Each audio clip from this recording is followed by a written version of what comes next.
So for step number 8, have contract signed and approved, okay, and issue the notice to proceed. So the last step is issuance of notice to proceed. Now, after determining the lowest calculated responsive bidder, okay, LCRB, then kailangan po na i-accept niya, no, yung contract, okay, and tanggapin niya yung notice of award. Okay, then after that, magkakapirmahan sila with the head of procuring entity ng contract. Okay? At dapat ito ay notaryado. Tapos, makaka-receive siya ng notice to proceed. That's the time na pwede na niyang i-deliver yung goods or simulan yung pag-construct ng infrastructure project or mag-render ng service. So when must the winning bidder and the procuring entity enter into a contract? The winning bidder and the procuring entity must enter into contract immediately after the former has submitted the performance security and all other documentary requirements within the period specified in the internal rules and regulations. The parties must sign, okay, magkakapirmahan ng kontrata within 10 calendar days from the receipt of the winning bidder of the notice of award. Na siya na po yung nanalo. And the chief accountant or the chief budget officer may sign the contract as an instrument witness thereto. So maging witness po si accountant or si budget officer. The procuring entity signatory is encouraged to sign within the same day. At mas maganda kung sila po ay sabay na pipirma, okay? At personally, they appear before a notary public para manotaryuhan yung tinatawag nating contract. What are the timelines to be considered with respect to contract approval? So when after contract signing, further approval of higher authority is required, okay, the approving authority for the contract or his duly authorized representative shall be given maximum of 15 calendar days from the receipt thereof. Okay? Together with all documentary requirements to perfect the said contract, to approve or disapprove it. Okay, so yung head of procuring entity may 15 days. But in case of GOCC and GFIs, no, we have the government-owned and controlled corporation or government financial institutions.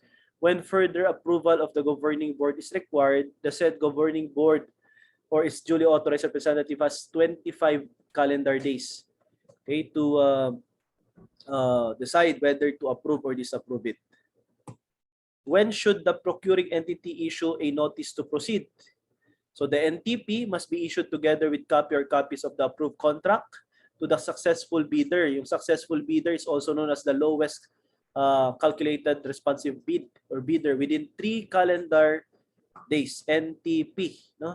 3 calendar days from the date of approval of the contract by the appropriate government approving authority.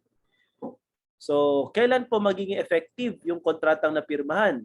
Unless otherwise specified in the contract, a contract is effective upon receipt of the NTP. So, kapag nagkapirmahan na ng kontrata, so notice of award, okay, so ikaw si lowest calculated responsive bidder, okay, determined by the BAC. So, yung BAC ay mag-i-issue ng tinatawag nating resolution. Okay? Mag-i-issue ng resolution awarding, no, na siya po si LCRB, lowest calculated responsive bidder, at yan po ay ibibigay kay head of procuring entity. Yan. Tapos kapag inaccept na ni head of procuring entity, meron po tayong notice of award. Diyan po malalaman ni lowest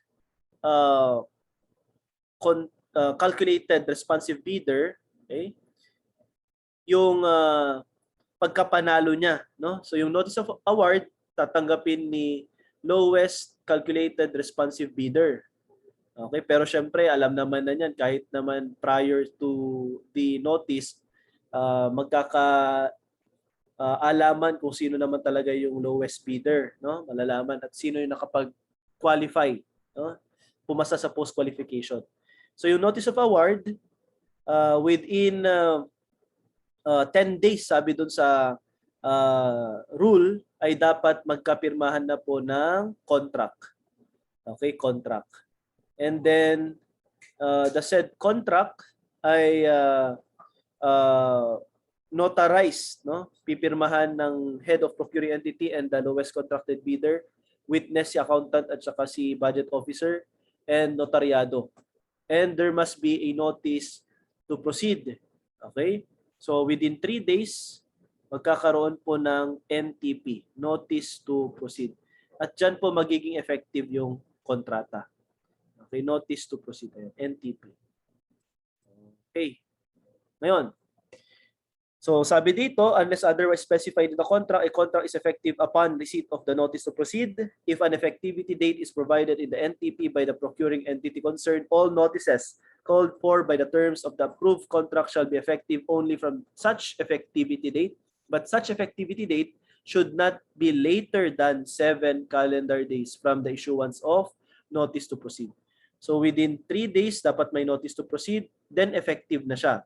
Okay, effective na. Or kung may naka-indicate na date of effectivity ay not later than 7 calendar days from the date of issuance ng notice to proceed. Who are the parties involved in the contract signing and approval and issuance of the notice to proceed? Of course, we have here the BAC, Secretariat, Procurement Unit or Office, Head of Procuring Entity, the winning bidder, and the end user. Okay, see for example, class, ang request ng bagong laptop ay GSO, General Service Office. So siya yung end user, no?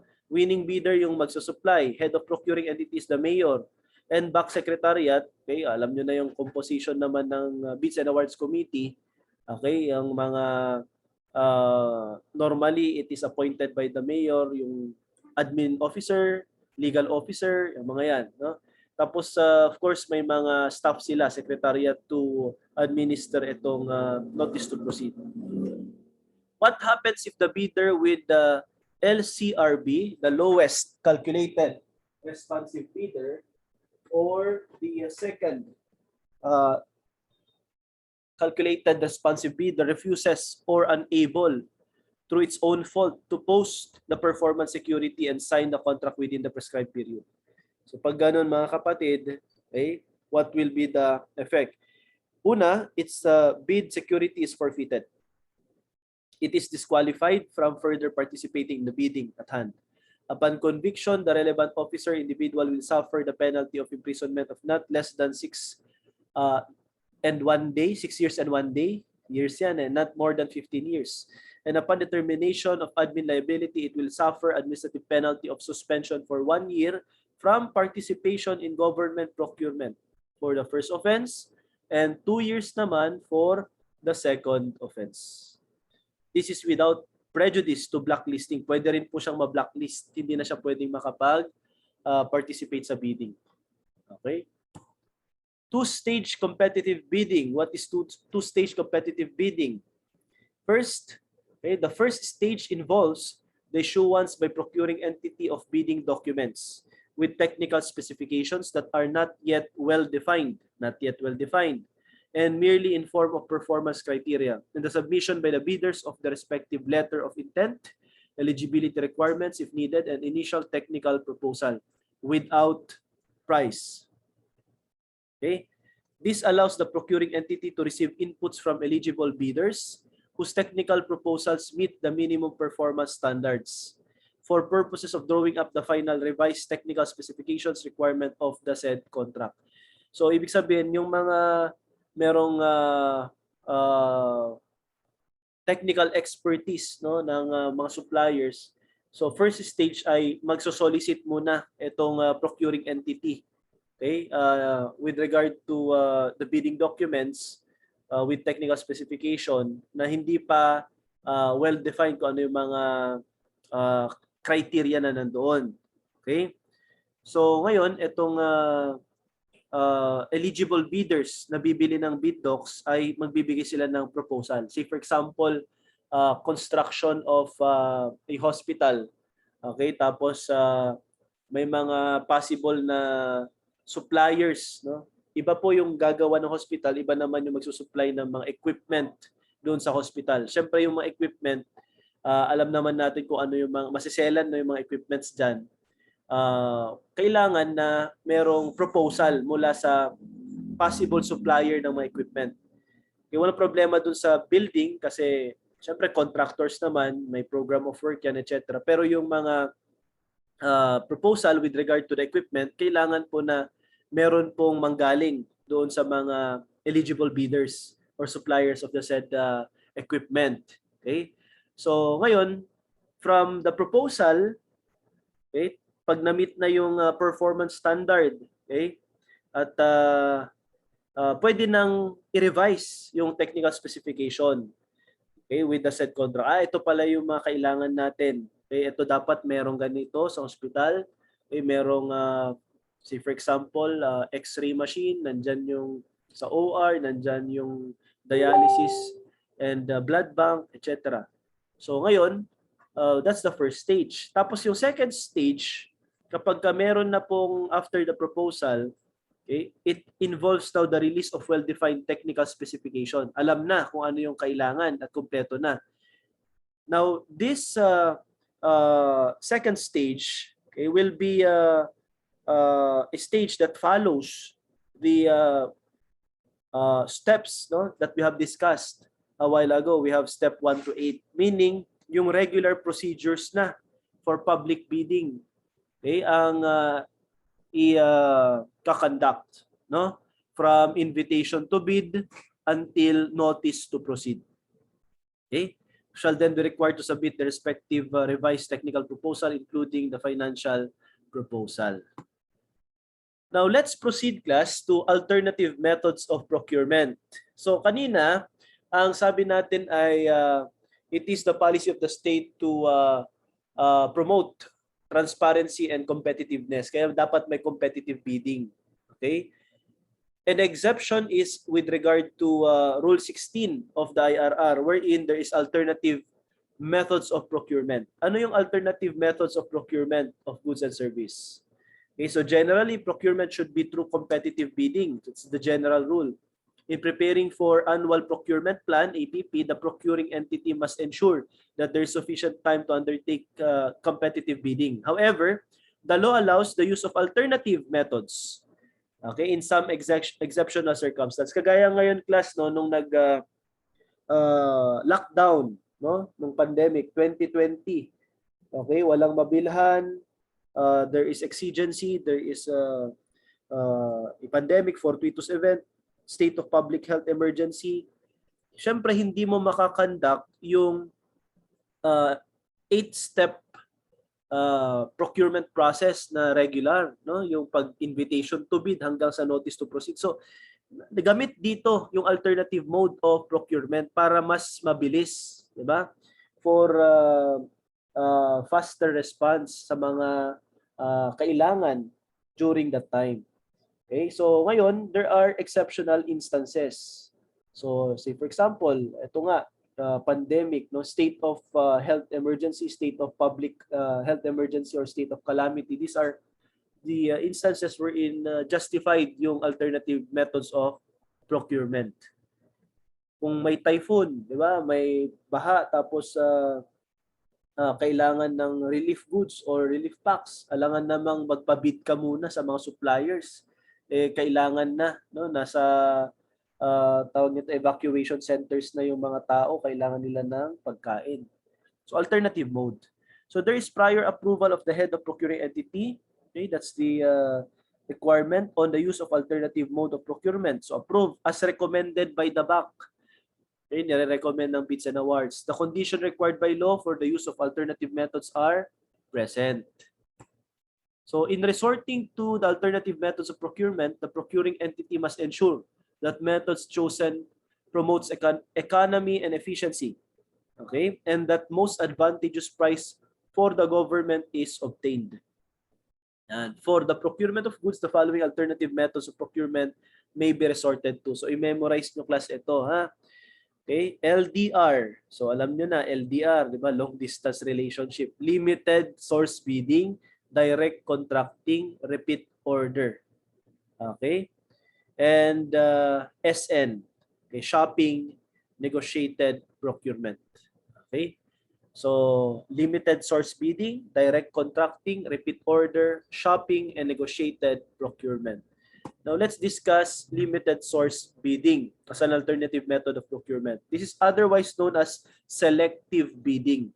Okay? It's a method of procurement of goods and consulting services that involves the issuance of direct invitation to bid, okay, by the concerned procuring entity to set a pre-selected supplier. So meron ka ng limited suppliers, pre-selected, or consultants with known experience and proven capability on the requirements of the particular contract. Okay? Ang tanong kailan allowed itong limited source bidding? The limited source bidding may be employed by the procuring entity under the following conditions. First, if only few suppliers of goods to be procured are known to be available, such that resorting to public bidding method will not likely result in any additional suppliers participating in the bidding. So, limitado lang naman yung nagsusupply nitong mga goods na ito, di ba, or services. Example class ay yung mga sophisticated defense equipment such as fighter planes, battleships, okay, o air navigation system or coal. Okay, so mga ito ay limited supply, kaya limited or selective bidding.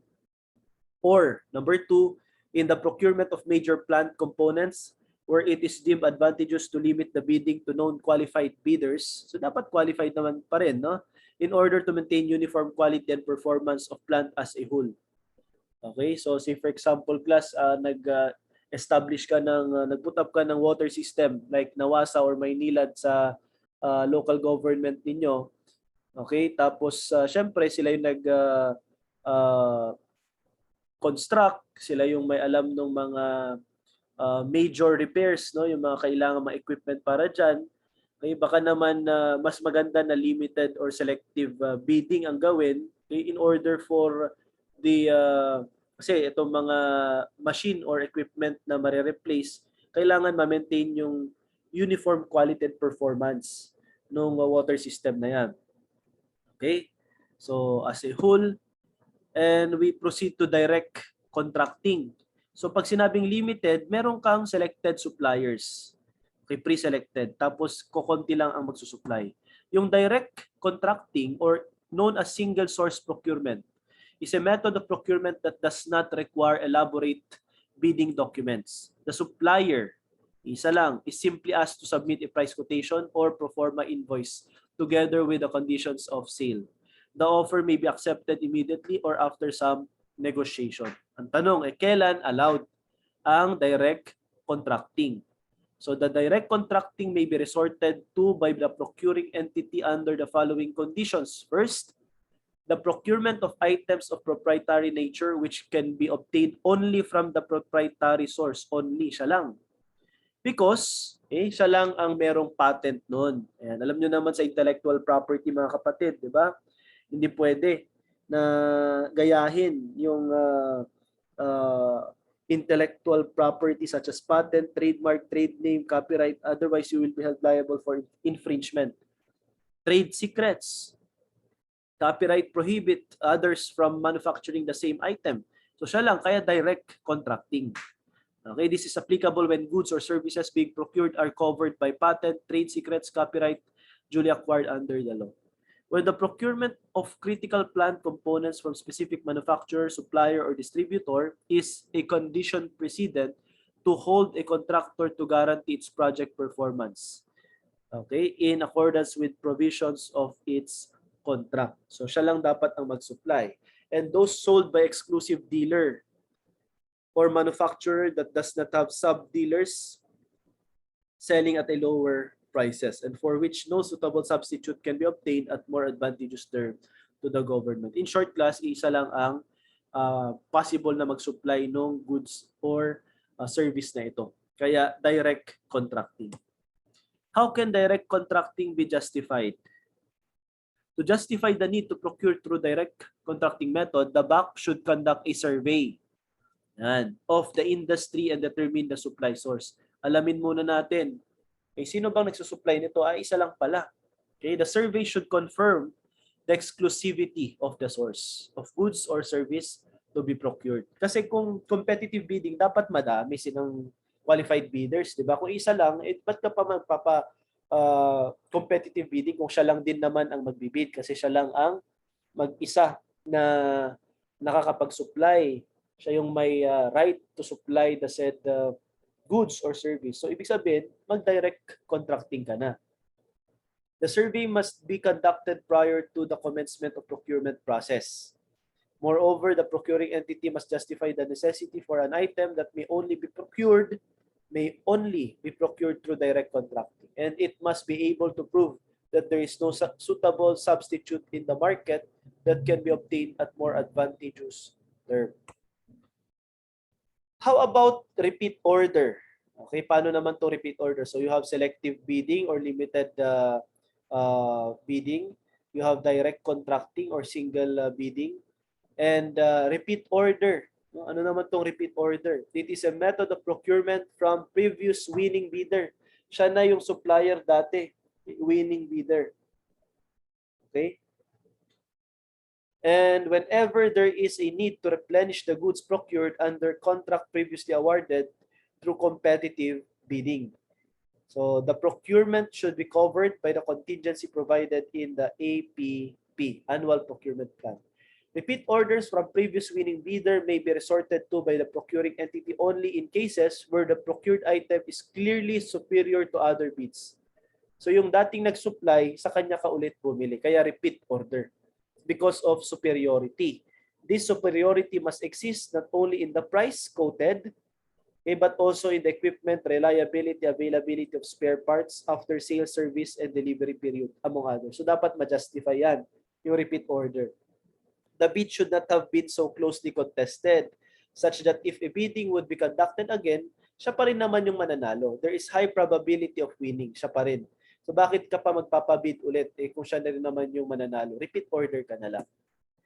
So when is repeat order allowed? Kailan ito pwedeng i-conduct? The repeat order may be resorted if the following conditions are satisfied. First, the original contract must have been procured through competitive bidding. So meron una, competitive bidding. Okay? Tapos, yung contract price of the repeat order must be the same or lower. Yan. Same or lower than those original contract, provided that such prices are still the most advantageous to the government after price verification. The repeat order will not result in splitting of contract. Bawal po ito. This is unlawful. Splitting of contract. Okay? Yan po yung paghati-hati ng kontrata para yung total amount niya ay hindi pumasok doon sa required na competitive bidding at para pwede siyang mag-fall under negotiated bidding. Yan. Later, discuss natin yung negotiated bidding. Requisitions or purchase order as provided for in Section 54, 1 of the IRR, except in cases duly approved by the GPPB, the repeat order shall be availed of only within 6 months from the date of notice to proceed. So within 6 months lang, no? Arising from original contract. So pwede kang mag-order ulit within 6 months from NTP nung kaka-deliver. The repeat order should not exceed 25% of the quantity of each item in its original contract and must be part of contingency provided in the APP. So ito yung mga conditions 1, 2, 3, number 4, and number 5. Okay? Within 6 months lang from NTP. Tapos kaya nga repeat order kasi nakalagay na sa APP, Annual Procurement Plan, na in case mag-order ako, at least may 25%. Should not exceed, I should say, not exceed 25% of the original quantity. Okay? So sa kanya ka ulit bibili, pero maximum lang 25% of the original quantity. Now, what is shopping? Yan. Ibang shopping po ito ha sa RA9184. Okay? It is a method of procurement of goods whereby procuring entity simply requests for submission of price quotations for readily available off-the-shelf goods. So pag nakita yung off-the-shelf, meron ng bibilhan, no? Ordinary regular equipment to be procured directly from the suppliers, okay, of known qualifications.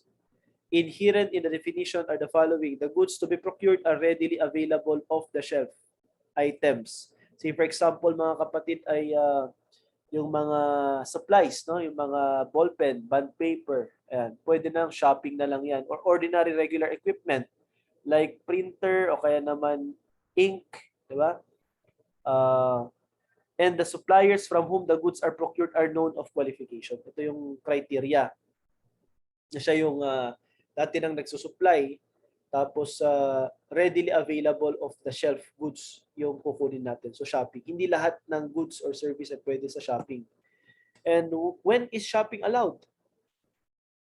Okay, when shopping shall be employed only in any of the following cases.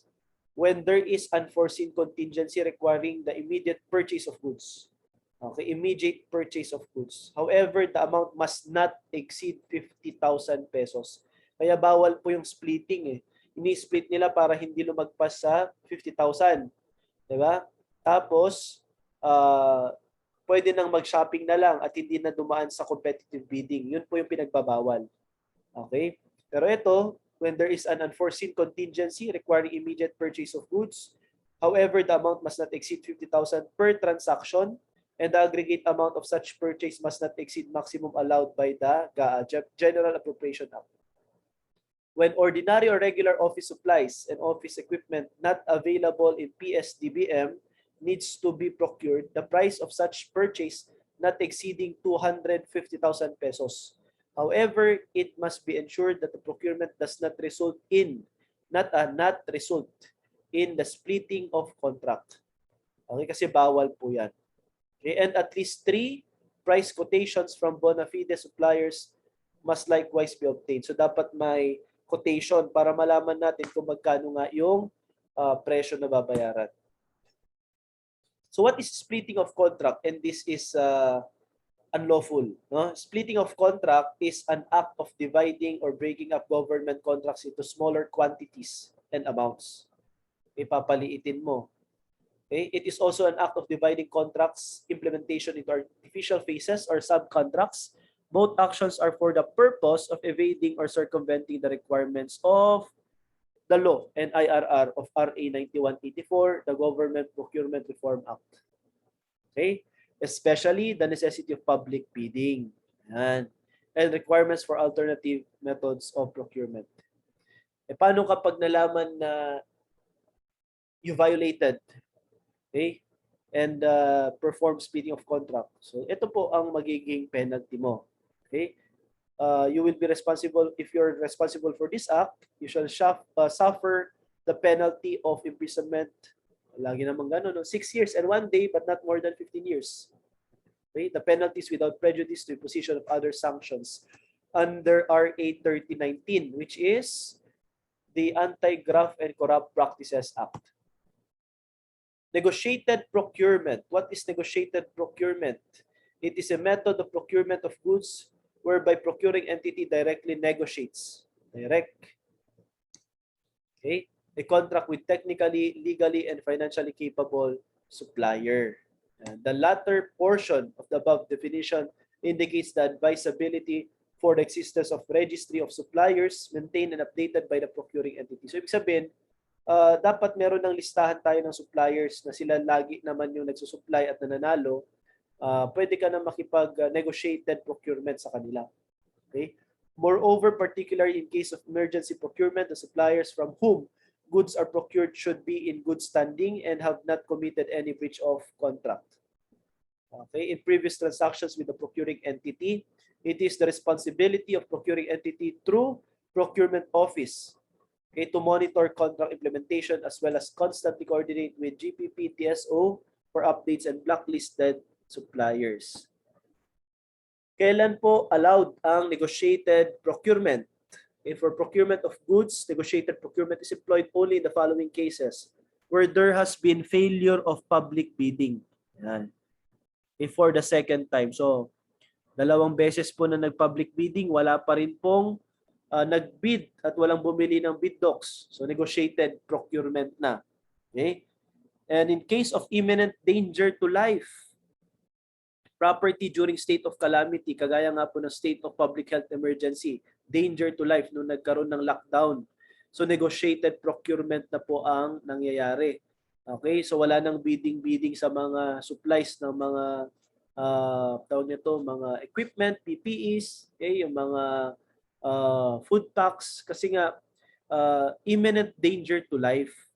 okay, ay at present, no, state of calamity, hindi nga lang calamity yun, public health emergency, pandemic. When time is of the essence, arising from actual and man-made calamities or other causes where immediate action is necessary. Kahit naman hindi nung COVID class no, itong pandemic, kahit nung mga may bagyo, may baha, lumindol, okay, tapos maraming nasira, okay, imminent danger to life. Nung nagkaroon ng bakbakan sa Marawi, di ba? Maute Group versus yung government natin, okay, these are imminent danger to life.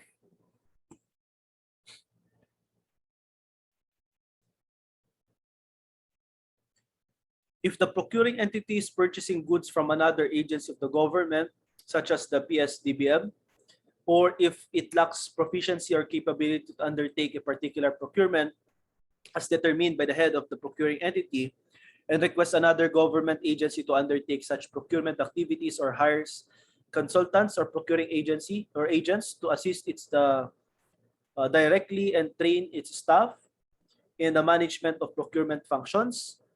Number 4, upon prior approval by the President of the Philippines, when the procurement involved major defense equipment, so yung pang AFP at saka gagamitin ng AFP and the Secretary of National Defense. Siyempre, ito po ay national interest po, no, for the protection. As such, for this type of procurement, it is necessary for the contract to be covered by foreign government guarantee equivalent to 100% of the contract price. And number 5, where procurement does not fall, ito yung usual, no, na ginagamit, kaya negotiated procurement. When the procurement does not fall under shopping, okay, in section 52, and the amount, okay, and amounts to 50,000 and below. Yan, 50,000 and below lang. Pwede kang mag-negotiated procurement. Example, bibili ka ng desktop, tapos yung desktop 35,000. O di magpapapost ka ng bidding, di ba? Sa Bids and Awards Committee. Tapos alam naman ng mga supplier na yung 35,000 na yan yung presyo talaga ng desktop. So wala siyang kikitain talaga dyan. May tax pa. Diba? So walang willing na mag-bid. Ni-repost, wala pa rin. Failure of bidding. Okay? So after failure of bidding, since less than 50,000 yan, or kahit eksaktong 50,000 pababa, pwede nang negotiated. Okay? So ikaw na bumili, tapos good as valid procurement na rin yan. Pero pag binili mo, negotiated, ipapasupply mo doon sa kilalang supplier, okay, ng government, hindi na siya dumaan doon sa competitive bidding. Okay? Provided that procurement does not result in splitting of contract, which we have discussed a while ago, that it is unlawful. And this ends our discussion class with regard to government procurement law.